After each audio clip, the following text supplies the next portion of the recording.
Céline Dion a fait son effet en chantant lors de la cérémonie d'ouverture des Jeux de Paris 2024. Son fils, présent, veillait au grain. La rumeur a pris de plus en plus d'ampleur à l'approche de la cérémonie des Jeux Olympiques de Paris 2024 et elle s'est confirmée à la toute fin de la soirée. Céline Dion était bien là. La chanteuse, atteinte de la maladie de l'homme raide, est apparue en haut de la tour Eiffel où elle a interprété l'hymne à l'amour. Une prestation qui a provoqué une vague d'émotions sur les réseaux sociaux. Déjà pour la performance de Céline Dion, mais aussi parce que c'est la première fois qu'elle chantait de nouveau en public depuis l'annonce de sa maladie. Mais par mesure de précaution, un plan B avait été envisagé. Après sa prestation, Céline Dion s'est confiée sur son retour via son compte Instagram. Je suis honorée d'avoir chanté ce soir pour la cérémonie d'ouverture de Paris 2024, et si heureuse d'être de retour dans l'une de mes villes préférées. Surtout, je suis si heureuse de célébrer ces athlètes géniaux, avec leurs histoires de sacrifice, de détermination, de douleur et de persévérance. Vous vous êtes tous concentrés sur votre rêve et, que vous remportiez ou non une médaille, j'espère que le fait d'être ici signifie que ce rêve est devenu réalité. Vous devriez tous être fiers, nous savons à quel point vous avez travaillé pour être les meilleurs des meilleurs, a-t-elle écrit.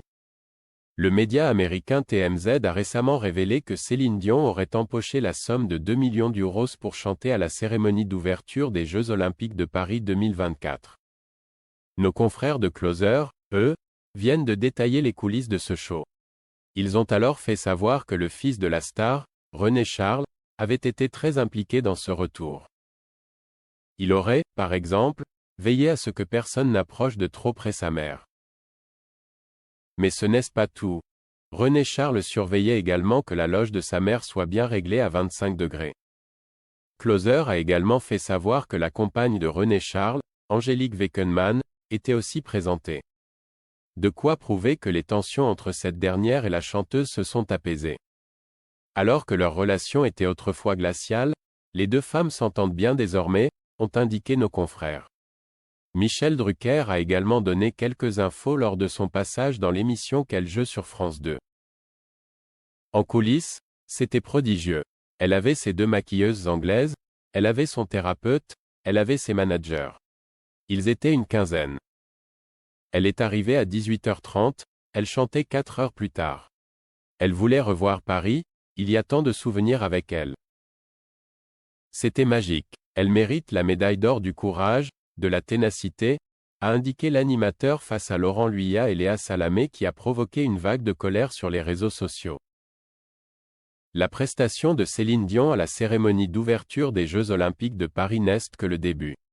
Il se dit qu'elle devrait reprendre sa série de concerts à Las Vegas d'ici les mois prochains. Face à la maladie, Céline Dion a décidé de ne pas se laisser abattre et d'aller de l'avant. Pour cela, elle a un programme de rééducation quasiment tous les jours. Mais pour elle, il était hors de question de ne pas remonter sur scène. Une nouvelle qui a redonné le sourire à ses millions de fans à travers le monde.